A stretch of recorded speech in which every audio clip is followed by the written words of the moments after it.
Hi, Dave here. I wanted to talk about something new that I got when we moved into the new place. We were rearranging all of our things to find a perfect to find the perfect place for it. And one of the things that came up was the fact that I had two gun safes in the house. And that actually was taking up a lot of extra room. So, as a compromise, I moved one of them out here. I still have one inside, and of course, my quick access safe. But I put the bulk of my firearms out here in the shed, which is locked very well, but also it is a pretty good safe. In exchange for moving it out here, I was able to get a full setup. So that was kind of a plus for me. So instead of using the pistol safe now for firearms, I actually use it specifically for ammo because, well, now it's worth more than gold. However, I was able to get a new safe for the rest of my firearms. And I have a few in there. I'm not going to zoom in on this right now. But I was able to kind of get a pretty decent one. This is a Sports Afield Journey safe, 20 gun safe that I purchased from Home Depot. So the total cost at the time was $500 with tax and delivery. And they did deliver it. It was delivered on time ish. And that wasn't Home Depot and that wasn't Afield or Sports Afield, or we'll just call them SA at this point. That wasn't them. It was actually the delivery company. It was a freight company. So take it for what it is. It's not the best, but it's okay. They were a couple days behind. Not bad, though. And with what's going on in the world right now, I can be quite forgiving on that.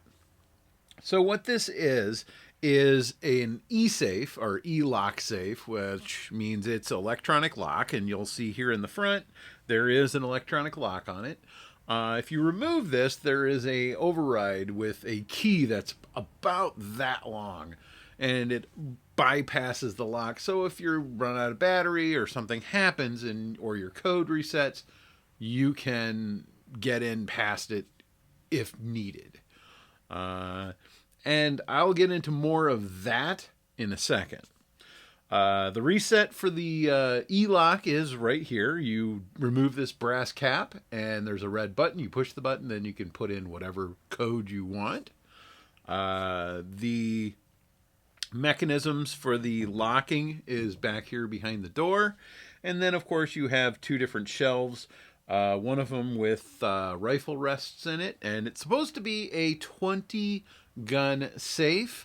I have to say, if they're counting long guns, if you have any kind of optic on them, you're not going to fit 20 guns in here. However, I could see if you did not have optics or any of the little accessories on there, you could probably get your guns in there.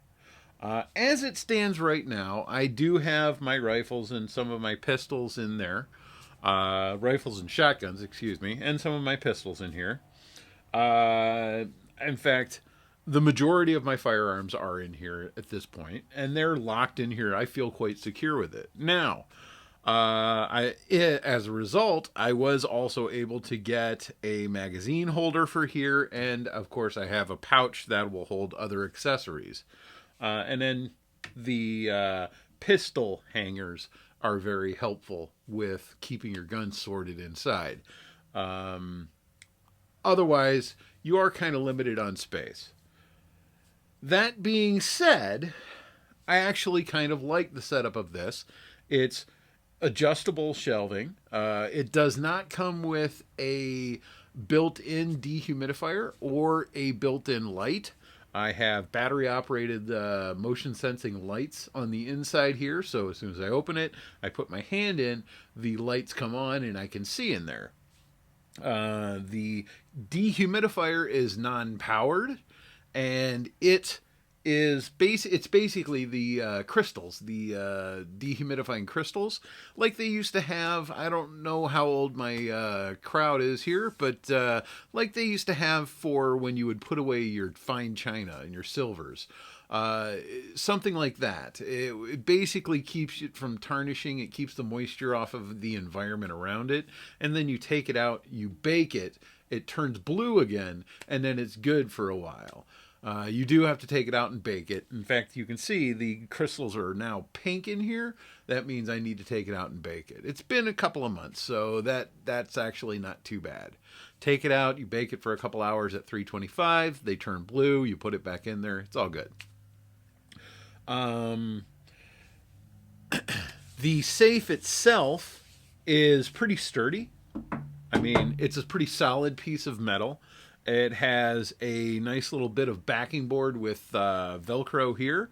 The mounts I put on for the magazine holders are actually magnetic mounts, but I ended up screwing them to the backer board just to make sure they stay secure. But Velcro does work with this. It comes with the mounting hardware to mount it down. When you get it, it's mounted on a metal... I don't think I have it here with me right now, but it comes on a metal frame, which is you can use a forklift on or a hand truck on. And essentially, you take that off and you put it down on the ground, and the same place that had the mounting brackets for the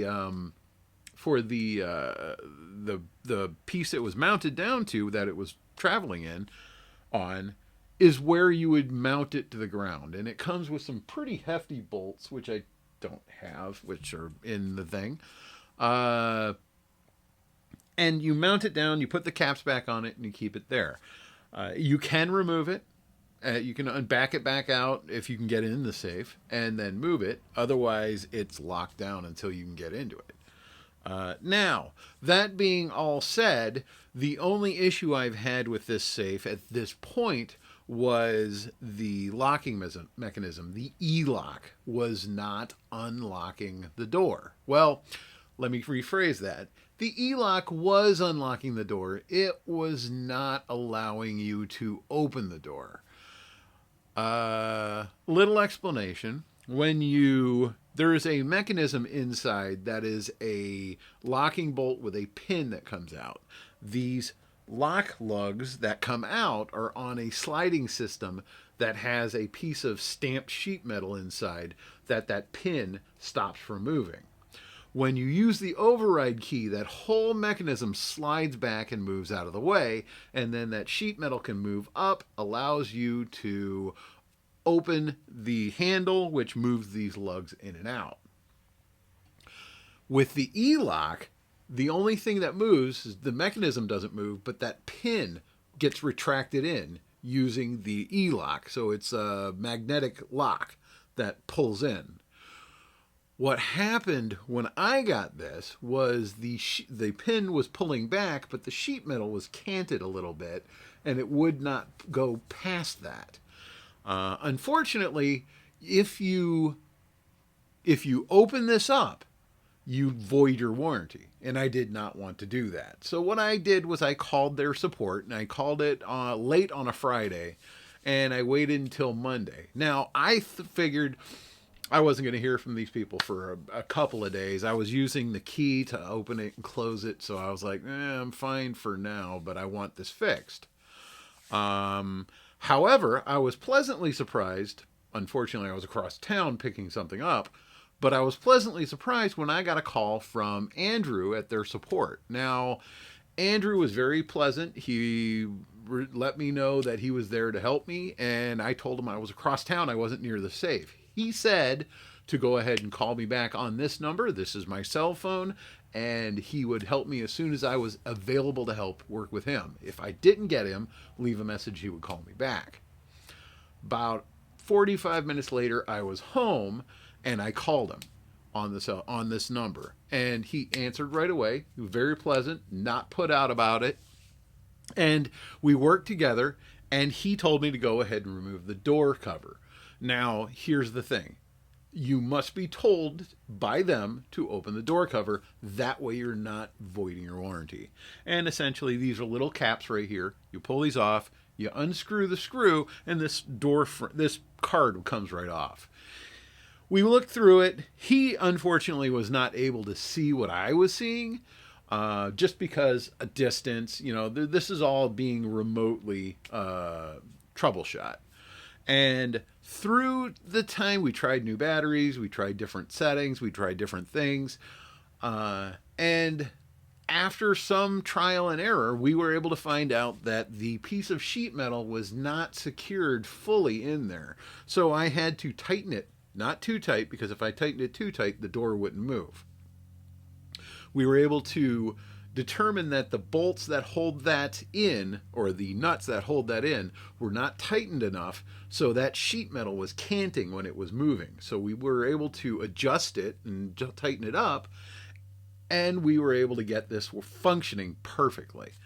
Afterwards, we put the card back, or I put the card back on, tightened it down, put the caps back on, and all was done. He even texted me later to make sure everything was functioning fully. It was, and all was good. I definitely give their support a 10 on my scale. I've done support, technical support, and I know how hard it is to troubleshoot. He was very patient. He listened. He suggested ideas. If I had an idea, he listened to it and critiqued if necessary. Otherwise, he said, let's try it. It was quite pleasant working with somebody that was very knowledgeable, yet not judging you on your lack of knowledge of their product. It was very good overall. I would say overall experience with them. I'm very happy with the safe. Had I waited a little longer, a couple months longer, I know that I could have gotten a 30 gun safe for cheaper than I paid for this one. But I needed something. I'm happy with the size of this. I don't have many more guns that I need. I do have other safes, so I can put those guns, if I do get more, in those safes. There are more guns coming in review because I do have some that I've picked up since I've done the last review. But overall, I have to give this gun safe a pretty high mark. Obviously, it's not a Liberty safe. It is not fire rated. However, I don't expect to be in a fire. And if I am, then the guns are my least of my concern. I will deal with that situation after the rest of the situation has been taken care of. However, I do have to say I'm quite pleased with this one. And if I had to make this purchase again, knowing what I know now about this, I would purchase from this company again. Now, the fireproofed safes do have a lifetime warranty. This one, being not fireproof, does only have a 3-year warranty. However, I'm accepting of that. I understand that, and because of the savings on money, I went ahead and went with this. But that's my storage, at least part of my storage. And, what do you think? Have you guys tried the Sportsman Afield? This is by the way, this is the SA5520J, which is the Journey safe, if you're looking for the model number. Otherwise, what safes do you guys use? Go ahead and leave me a comment down below letting me know what you use, what you think of the color. That was the color available. And this is Dave. We'll see you next time.